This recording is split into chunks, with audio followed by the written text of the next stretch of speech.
इनको तो जो बाला साहब हमेशा कहते थे, गर्व से कहो हम हिंदू हैं, आज इनके नेता को जो है हिंदू शब्द इनके भाषण में जो है यूज करने शर्म आती है।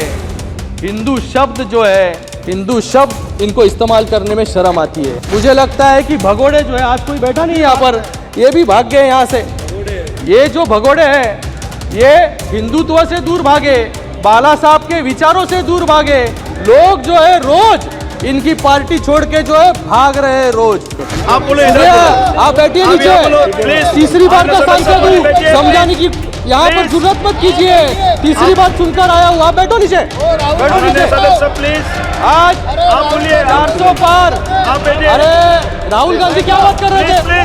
राहुल गांधी क्या बात कर रहे थे? शहर पे देखो, इधर शहर मत देना, कोई रिकॉर्ड में नहीं जाएगा, कोई रिकॉर्ड में नहीं जाएगा। 400 पार संभाजी महाराजांचा रोल तुम्ही करता, त्यांचे जरा गुण जे आहे गुण तुम्ही ते घ्या जराशे संभाजी महाराजांचे। यहाँ पर डॉक्टर बाबा साहेब अम्बेडकर अगर नहीं होते तो नेहरू जी जो है पूरा आरक्षण जो है खत्म कर चुके होते।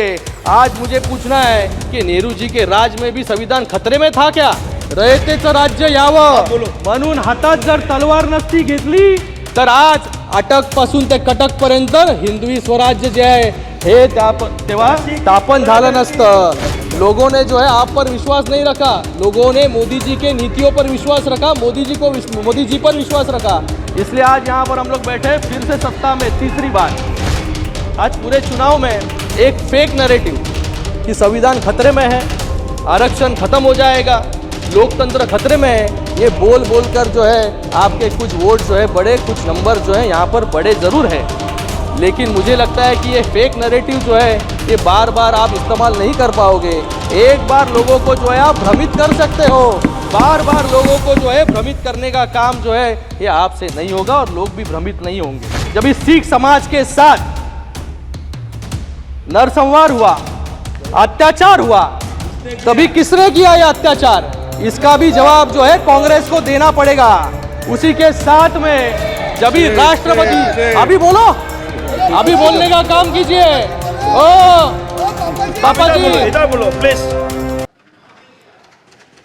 धन्यवाद सभापती महोदय। आज महाराष्ट्रामध्ये सगळ्यात मोठा वारकरी संप्रदायाचा सोहळा सुरू आहे, सगळ्यात मोठा उत्सव, ज्यात लाखो भाविक जे आहे, वारकरी जे आहे हे पायी पंढरपूरला जातात आणि पांडुरंगाचं दर्शन तिथे घेतात, आशीर्वाद घेतात। आणि आज माझं भाषण हे पहिलं भाषण या 18व्या लोकसभेमधील पांडुरंगाच्या जयघोषाने मी सुरू करू इच्छितो। पुंडलिका वरदे हरी विठ्ठल, श्री ज्ञानदेव तुकाराम, पंढरीनाथ महाराज की जय। बहुत बहुत धन्यवाद सभापति महोदय कि आज मुझे आपने राष्ट्रपति जी के अभिभाषण में कि उनके समर्थन में एनडीए के सबसे पुराने सहयोगी शिवसेना की तरफ से मुझे यहाँ पर बोलने का मौका दिया। शिवसेना सबसे पुरानी साथी इस एनडीए में है।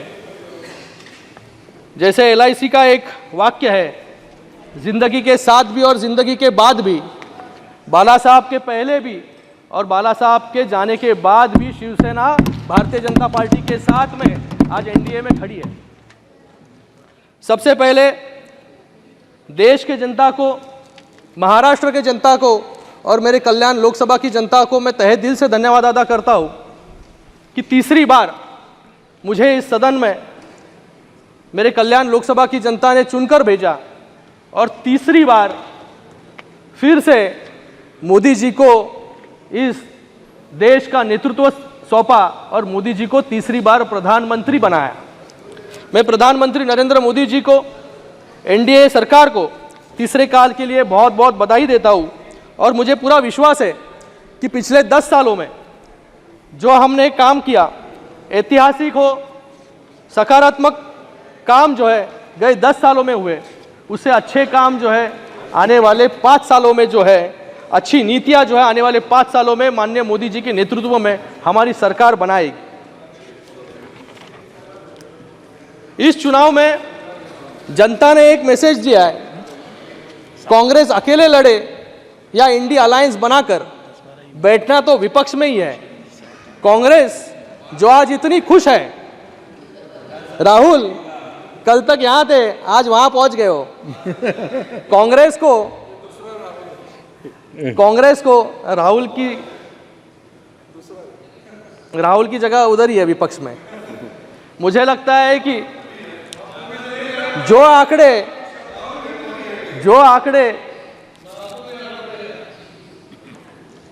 कांग्रेस को ऐसे लग रहा है कि आज वो विपक्ष में नहीं बल्कि सत्ता में है, इतनी खुशी जो है उनको विपक्ष में बैठकर महसूस हो रही है। 10 सालों में कांग्रेस सिर्फ 44 से 99 तक पहुंची है, 100 का आंकड़ा भी पूरा नहीं कर पाई है। हम लोग जो है, अरे हम लोग 15 लड़े और 7 जीते। मैं आज यहां पर कुछ आंकड़े आपको बताना चाहूंगा कि आपने 285 सीट पर चुनाव लड़ा और सिर्फ 99 जीते, मतलब सिर्फ 34% आपका स्ट्राइक रेट। 285 में से 51 उम्मीदवारों की जमानत जो है कांग्रेस की जब्त हो गई। आंध्र प्रदेश, अरुणाचल प्रदेश, हिमाचल, जम्मू कश्मीर, मध्य प्रदेश, दिल्ली और त्रिपुरा में अपना खाता भी जो है कांग्रेस खोल नहीं पाई। और जिन अरे आपके विपक्ष के नेता किस पर बात कर रहे थे फिर?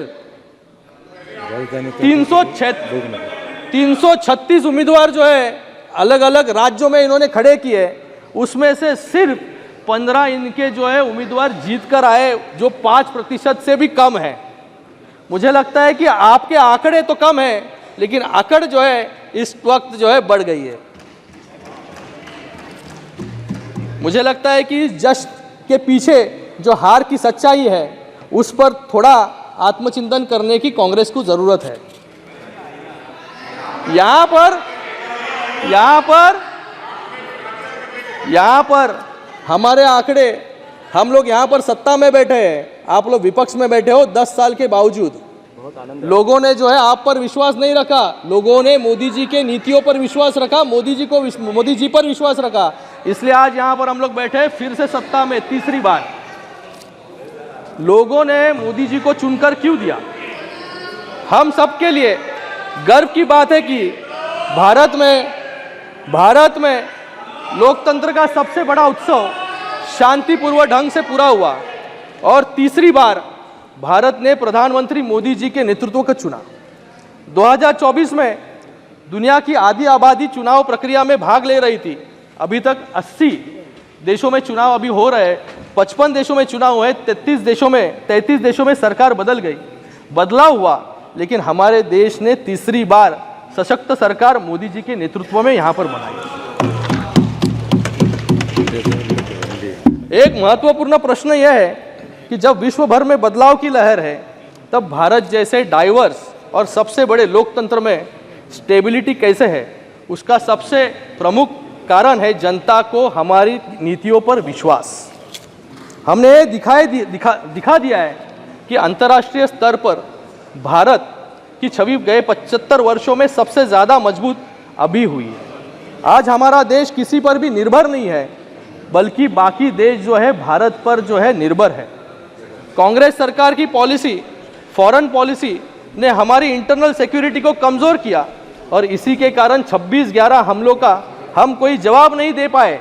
लेकिन आज वक्त बदल गया है, हमारी सरकार पाकिस्तान को सर्जिकल स्ट्राइक के माध्यम से जवाब देती है। G20 के डिक्लेरेशन में विश्व के सबसे शक्तिशाली देशों के साथ कंसेंसस बनाकर मोदी जी ने भारत की ताकत पूरे विश्व को दिखा दी। आज सऊदी अरेबिया हो, UAE हो, बहरीन हो, इजिप्ट हो, ऐसे देश अपना सर्वोच्च नागरिक सम्मान हमारे प्रधानमंत्री जी को देते हैं। जब इस सदन ने 370 हटाया, तब विपक्ष के कुछ साथी और कुछ चुनिंदा देशों को अगर छोड़ा तो पूरे विश्व ने इसका समर्थन किया। जिस भारत को थर्ड वर्ल्ड कंट्री बोलते थे, वो आज थर्ड लार्जेस्ट इकोनॉमी बनने के रास्ते पर है। आज विश्व स्तर पर प्रधानमंत्री जी को जो सम्मान मिलता है वो 140 करोड़ देशवासियों का सम्मान है, भारत का सम्मान है, वो प्रमाण है भारत के विश्वगुरु बनने का। कोरोना महामारी हो, उसके अंदर 30 करोड़ से ज़्यादा वैक्सीन जो है हम लोग ने एक्सपोर्ट किए और 100 से ज़्यादा देशों को जो है उसका फ़ायदा हुआ। यहाँ पर कुछ आंकड़े मैं प्रस्तुत करना चाहूँगा कि 2014 के पहले हमारी स्वास्थ्य व्यवस्था कैसी थी। 2014 तक देश में सिर्फ 7 एम्स थे और 390 मेडिकल कॉलेज थे, लेकिन आज 16 नए एम्स और 315 नए मेडिकल कॉलेज जो है शुरू हो चुके हैं। आज जम्मू कश्मीर में भी एम्स का निर्माण जो है वहाँ पर हो रहा है। 10 साल में भारत 11वें नंबर से 5वें नंबर पर पहुँचा है। स्टार्टअप जो आज 1 लाख से भी अधिक है, वो 2014 में सिर्फ 350 था। नेशनल सिक्योरिटी की बहुत बात यहाँ पर हो रही है, यहाँ पर अग्निवीर की बात हो रही है। मैं यहाँ पर अगर बात करूँ मुंबई, जिसने 2008 में आतंकवाद की दहशत देखी और उसमें भी जभी के कांग्रेस के गृह मंत्री थे तभी कपड़े बदल रहे थे, ऐसी व्यवस्था में 2008 में 26/11 जैसा हमला हुआ और जब ये हमला हुआ तब हमारे पुलिसकर्मियों के पास 303 राइफल, मतलब जो सेकेंड वर्ल्ड वॉर में यूज़ हुए थे, वो 303 राइफल के साथ जो है हमारा डिफेंस सिस्टम, मतलब पुलिस जो है आतंकवादियों के साथ जो है लड़ाई वहाँ पर कर रही थी। लोगों के पास जो है बुलेट प्रूफ जैकेट नहीं थे और आज जो है यहाँ पर ये अग्निवीर पर जो है बात कर रहे हैं। इनको कोई नैतिक अधिकार यहाँ पर नहीं है कि 2008 में बम्बई ने सीरियल, उसके पहले भी सीरियल बम ब्लास्ट देखे, लेकिन गए 10 सालों में ऐसे एक बड़ा शहर कोई नहीं, आज भारत में एक भी ऐसा शहर नहीं जहाँ पर जो है गए 10 सालों में एक भी हमला हुआ हो।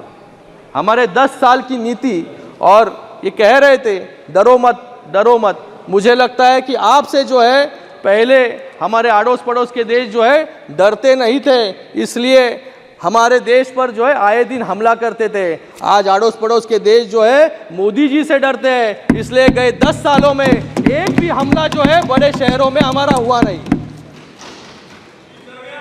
प्रधानमंत्री जी ने अरे सुनना सीखो जरा। प्रधानमंत्री जी ने आह्वान किया था आत्मनिर्भर भारत का। मुझे गर्व है कि पिछले 1 दशक में हमारे डिफेंस एक्सपोर्ट्स 18 गुना अधिक होकर 21,000 करोड़ रुपए तक पहुंच चुके हैं। हम 85 देशों को एडवांस टोर्ड artillery guns, BrahMos missiles export आज कर रहे हैं। ये हमारी नीति है। यहाँ पर सभी लोग जो है आज कॉन्स्टिट्यूशन पे बात कर रहे हैं। शपथ जब भी ले रहे थे तभी भी कॉन्स्टिट्यूशन दिखा कर जो है यहाँ पर संविधान दिखाकर यहाँ पर शपथ ले रहे थे। मुझे आज पूरे चुनाव में एक फेक नैरेटिव कि संविधान खतरे में है, आरक्षण खत्म हो जाएगा, लोकतंत्र खतरे में है, ये बोल कर जो है आपके कुछ वोट जो है बड़े, कुछ नंबर जो है यहाँ पर बड़े ज़रूर है, लेकिन मुझे लगता है कि ये फेक नैरेटिव जो है ये बार बार आप इस्तेमाल नहीं कर पाओगे।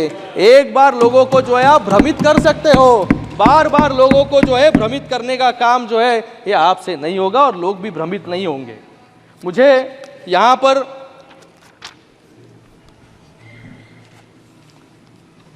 इंडिया अलायंस के सांसदों ने यहाँ पर कहा कि संविधान जो है अगर भाजपा की सरकार आई तो ये संविधान को फाड़ कर जो है फेंक देंगे। मैं उनको याद दिलाना चाहूँगा, ये मनमोहन सिंह जी की सरकार नहीं है कि जहाँ पर राहुल जी ने जो है ऑर्डिनेंस को फाड़ कर जो है फेंक दिया था। ये हमारी सरकार है, यहाँ पर संविधान पर चलने का काम जो है हमारी सरकार यहाँ पर करती है। आज डॉक्टर बाबा साहेब अम्बेडकर के नाम पर जो है आप लोग यहाँ पर राजनीति करते हो, लेकिन डॉक्टर बाबा साहेब अम्बेडकर जी को 2 बार हराने का काम अगर किसने किया होगा वो कांग्रेस ने किया। कांग्रेस ने जो है, नेहरू जी ने डॉक्टर बाबा साहेब अम्बेडकर के विरोध में जो है प्रचार भी यहाँ पर किया। और मैं एक चिट्ठी मैं एक चिट्ठी के आप प्रोटेक्शन दीजिए सर। प्लीज मैं एक प्लीज प्लीज नेहरू जी के प्लीज एक चिट्ठी के ओ बसा गाली बसा। प्लीज आप इधर मैं एक चिट्ठी के जो नेहरू जी ने 27 जून 1961 को सभी मुख्यमंत्रियों को लिखा था, उसके अंदर क्या लिखा था? I dislike any kind of reservation, more particularly in service. पिछड़े वर्ग को सेकेंड रेट, इनएफिशिएंट बोलने वाले नेहरू जी के वंशज आज संविधान और आरक्षण की बात यहां पर कर रहे हैं। अगर मैं यहां पर डॉक्टर बाबा साहब अंबेडकर अगर नहीं होते तो नेहरू जी जो है पूरा आरक्षण जो है खत्म कर चुके होते। आज मुझे पूछना है कि नेहरू जी के राज में भी संविधान खतरे में था क्या? उसका जवाब जो है विपक्ष को देना है। आज डॉक्टर बाबा साहब अंबेडकर जी को और संविधान को सही मायने में संविधान पर चलने का काम हमने किया। डॉक्टर बाबा साहब अंबेडकर जी को जो है भारत रत्न देने का काम भी जो है कांग्रेस ने नहीं किया। गैर कांग्रेसी सरकार ने, वीपी सिंह की सरकार ने जो है डॉक्टर बाबा साहब अंबेडकर जी को जो है भारत रत्न दिया। उसी के साथ में इंदू मिल, जहां पर डॉक्टर बाबा साहब अंबेडकर जी का सबसे बड़ा स्मारक बन रहा है, वो हमारी सरकार बना रही है। लंदन के घर में, लंदन का घर जो है उसको भी स्मारक के रूप में रूपांतर करने का काम जो है हमारी सरकार ने किया। उसी के साथ में 26 नवंबर को संविधान दिन मनाने का काम भी हमारी सरकार ने किया। उसी के साथ में पुराने पार्लियामेंट को संविधान सदन नाम देने का काम भी हमारी सरकार ने किया, मोदी जी ने किया। मुझे लगता है कि सिर्फ संविधान संविधान चिल्लाकर जो है कुछ बात नहीं होगी, संविधान पर चलना भी होगा। यही बोलते रहिए अगले इलेक्शन तक। और यहाँ पर जो है बहुत अभी कुछ लोगों ने यहाँ पर इलेक्शन कमीशन पर उंगली उठाई। मैं इनको सवाल पूछना चाहता हूँ, एमएस गिल कौन थे? जिस एमएस गिल ने हमारे हिंदू हृदय सम्राट बाला साहेब ठाकरे जी के अधिकारों को छीना, वोटिंग का अधिकार 6 सालों के लिए छीना, और जो एमएस गिल मुख्य चुनाव आयुक्त थे उनको पहले राज्यसभा में लेकर फिर केंद्रीय मंत्री बनाने का काम किसने किया? और आज ये संविधान बचाने का काम जो है यहां पर कर रहे हैं। सेम यहां पर इनकी जब सरकार आई, जब 400 पार इनके पास थे 400, तभी इन्होंने क्या किया? 400 पार जब 1984 में थे, तब एक गरीब मुस्लिम महिला जिसका नाम है शाह बानो, उसको सुप्रीम कोर्ट ने जो है उसका हक दिया था। लेकिन सुप्रीम कोर्ट के निर्णय के विरोध में जाके जो है सिर्फ एक विशिष्ट वर्ग के लिए इन्होंने कानून बनाया और मुस्लिम महिलाओं का जो है अधिकार छीनने का काम इन्होंने किया। लेकिन आज मुस्लिम महिलाओं को उनका अधिकार देने का काम नरेंद्र मोदी जी ने किया, ट्रिपल तलाक हटाकर। 400 पार, प्लीज 400 पार आप डिक्टेट माननीय सदस्य प्लीज आप बोलो आप बैठिए नीचे। प्लीज तीसरी बार का सांसद हूँ, समझाने की यहाँ पर जरूरत मत कीजिए। तीसरी बार चुनकर आया हूँ, आप बैठो नीचे, बैठो नीचे। सदस्य प्लीज आज आप बोलिए 400 पार। आप बैठिए। अरे राहुल गांधी क्या बात कर रहे थे? राहुल गांधी क्या बात कर रहे थे? आप शहर पे देखो, इधर ध्यान मत देना, कोई रिकॉर्ड में नहीं जाएगा, कोई रिकॉर्ड में नहीं जाएगा। 400 पार आपका भी समय, जब समय के ऊपर ध्यान रखिए। जब अपने 400 पार करके प्लीज आप बैठिए, आपका कोई रिकॉर्ड में नहीं जा रहा है। बीजेपी प्लीज, सबकी बात चुपती है। इस देश में राष्ट्रपति जी का भी अपमान करने का काम कांग्रेस ने किया। जब इस सिख समाज के साथ नरसंहार हुआ, अत्याचार हुआ, तभी किसने किया यह अत्याचार? इसका भी जवाब जो है कांग्रेस को देना पड़ेगा। उसी के साथ में जब भी राष्ट्रपति, अभी बोलो, अभी बोलने का काम कीजिए। ओ पापा जी, इधर बोलो प्लीज।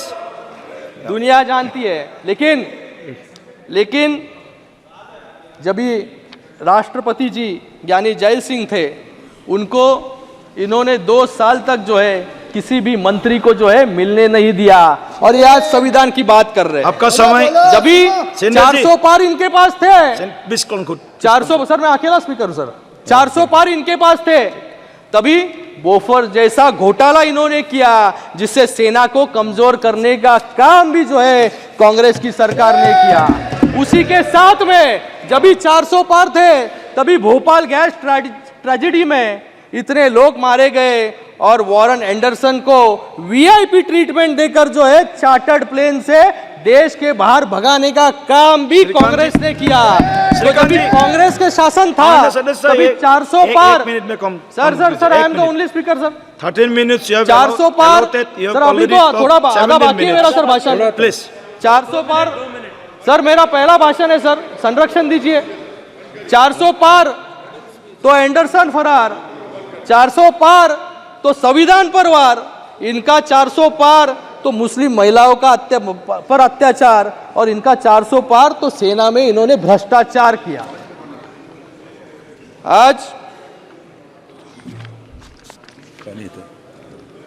आज महोदय महाराष्ट्र की यहां पर बात करूंगा। आज महाराष्ट्र में डबल इंजन की सरकार है। आज डबल इंजन की सरकार जो है, सरकार किस प्रकार विकास के कार्य काम कर सकते हैं, ये मुझे लगता है कि कुछ उदाहरण जो है मैं यहाँ पर देना चाहूँगा। 701 किलोमीटर का समृद्धि महामार्ग, कोस्टल रोड, अटल सेतु, जो देश का सबसे बड़ा लॉन्गेस्ट सी ब्रिज है, वो बनाने का काम हमने किया। बुलेट ट्रेन हो, वाडवन पोर्ट हो, मराठवाड़ा रेल कोच फैक्ट्री हो, Mumbai Nagpur rail speed high speed corridor हो, उसी के साथ में 350 किलोमीटर की मेट्रो रेल हो। ये रिकॉर्ड टाइम में पूरा करने का काम जो है केंद्र सरकार की मदद से राज्य सरकार ने किया, माननीय मुख्यमंत्री एकनाथ जी शिंदे साहब के नेतृत्व में। और यहाँ पर कुछ लोग बोल रहे थे कि कुछ लोग जो है भाग गए। मुझे लगता है कि भगोड़े जो है, आज कोई बैठा नहीं यहाँ पर, ये भी भाग गए यहाँ से। ये जो भगोड़े हैं ये हिंदुत्व से दूर भागे, बाला साहब के विचारों से दूर भागे। लोग जो है रोज इनकी पार्टी छोड़ के जो है भाग रहे हैं रोज। और आज चुनाव जब भी हुआ लोकसभा का, तो असली शिवसेना और नकली शिवसेना जो है लोगों ने इनको दिखा दी कि कौन जो है असली शिवसेना के साथ, बाला साहब ठाकरे जी के शिवसेना के साथ खड़ा हुआ है।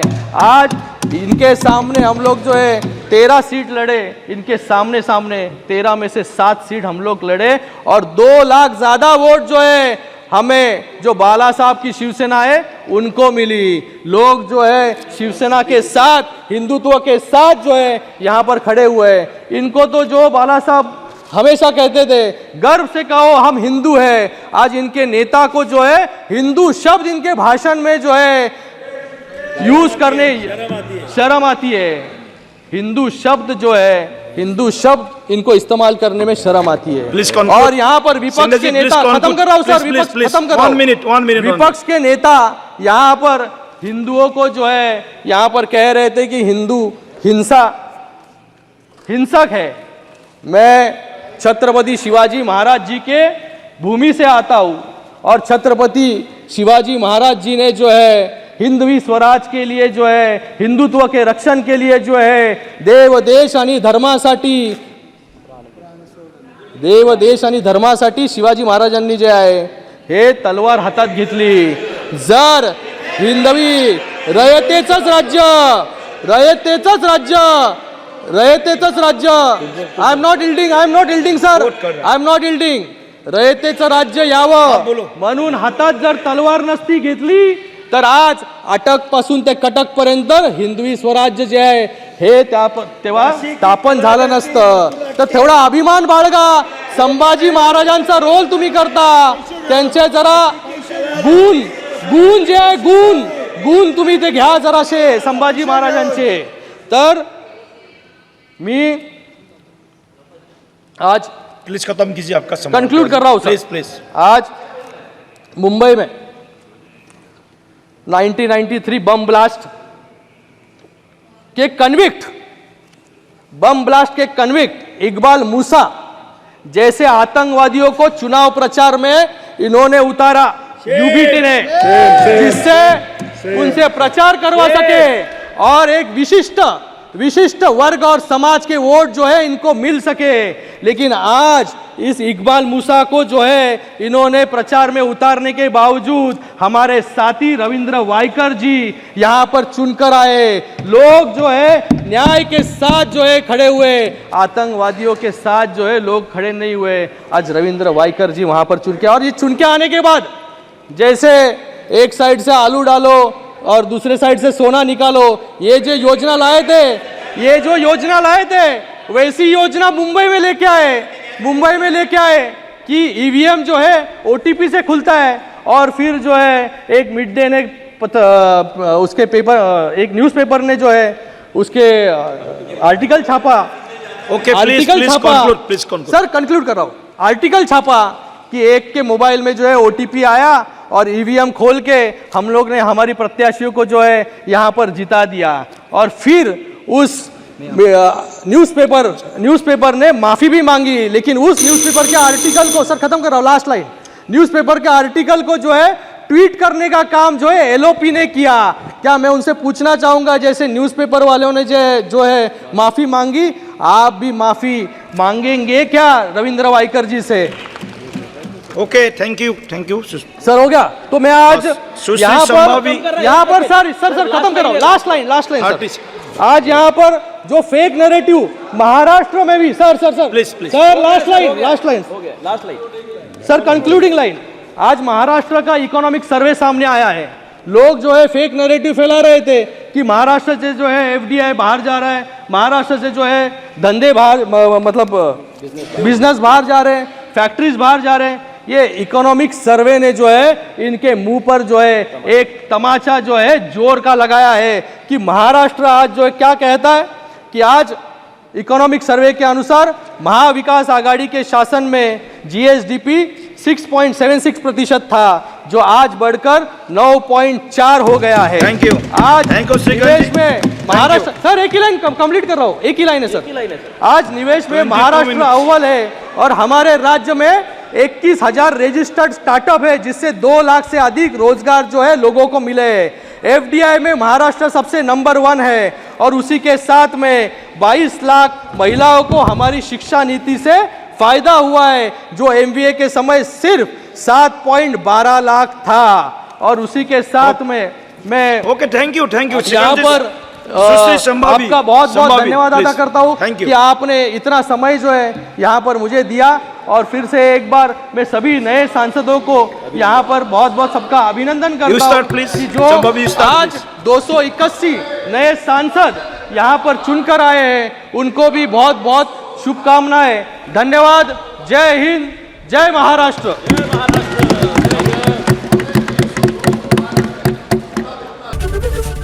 एबीपी माझा, उघडा डोळे बघा नीट।